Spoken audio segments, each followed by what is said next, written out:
Alright, YouTube. It's the Shadow King Nazru. So, I'm here to give my thoughts on the new Maleficent movie. Now, the new Maleficent movie is supposed to be the Sleeping Beauty story, but told from Maleficent's perspective. Um, and that's the selling premise. When when people first saw this, they were expecting this to be like, let's get the villain side of the story. Let's get to learn more about her and um, see her, see how she viewed things. And that's pretty interesting, because they've never seen that done before. And to an extent, that's never been done before uh, in a Disney film. But we have seen this before. It's, for example, there's a book called Grendel, which is the one of the antagonists from the Beowulf story, and Grendel is naturally the story about Grendel from his perspective, and it's about him, why he hates humans so much. It's because in the Beowulf, it was said that he hated humans because he was envious that they were favored by God, while he's just a monster, a demon, uh, ostracized from God's grace, and forever to be condemned to being hated, shunned, all that jazz. Uh, then, from Grendel's perspective, and in the Grendel's book, we explore that more. His interaction with humans, how he starts to develop a hatred towards them because of this whole thing. That's what made it an interesting book. Maleficent could have had somewhat the same thing, but what they did was disappointing. Now, why I'm acting so, well, melancholy about this is because, like so many others, Maleficent is my favorite Disney villain. Uh, she is such an interesting character. She is malevolent, callous, intelligent, conniving, devious. Uh, Even though she's self-proclaimed Mistress of Evil, and that's not the case, there are a lot of other villains that were more evil than her by technical standards, but she is right up there. She is a very interesting character, and she's so great that boys had a little bit of a crush on her, and to confess, I was no exception on that matter. She was just that interesting. Here, they take away from that aspect. What the movie starts off with that Maleficent was this uh, fairy queen of nature, and she protected the forest from like any humans that would try to uh, uh, destroy their forest or whatever. And one day she meets a peasant boy and falls in love with him, typical Disney stuff. Uh, but as they grow older, they start to grow a bit more distant.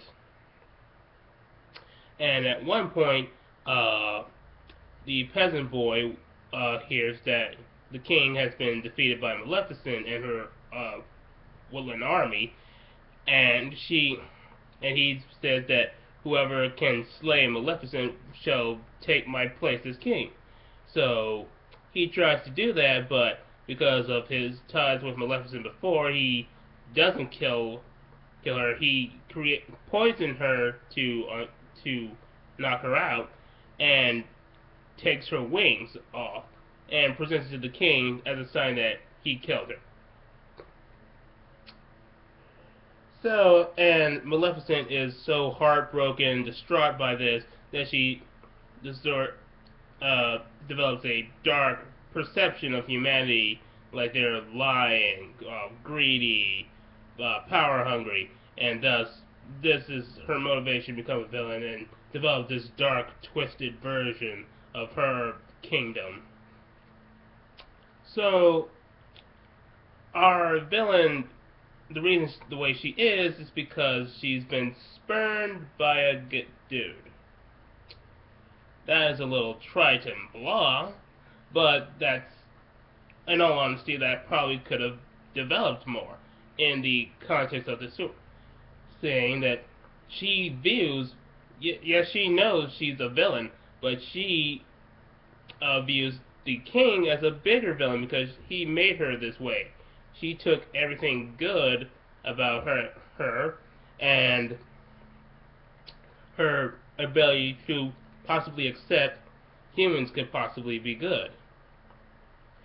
Uh, and then we cut to what's traditional Sleeping Beauty story of the king celebrating the christening of his daughter, and Maleficent arrives uninvited, and she uh, not just doing this because she go because these people had the audacity to not invite her and pisses her off. It's because it's a way to spite her ex-lover.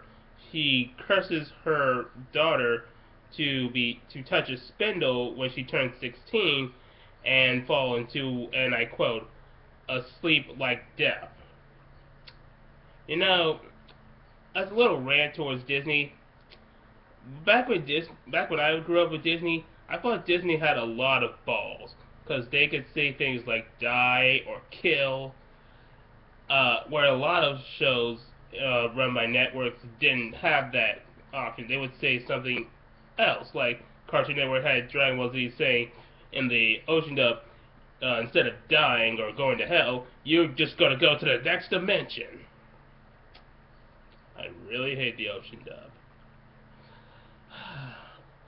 But let's go back to my point: is that they toned down this, just how threatening this character is, by saying she made him fall to a sleep like death.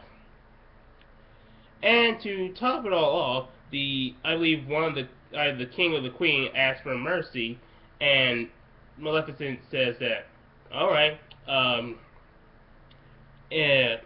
the only way you can break this curse is by having true love's kiss.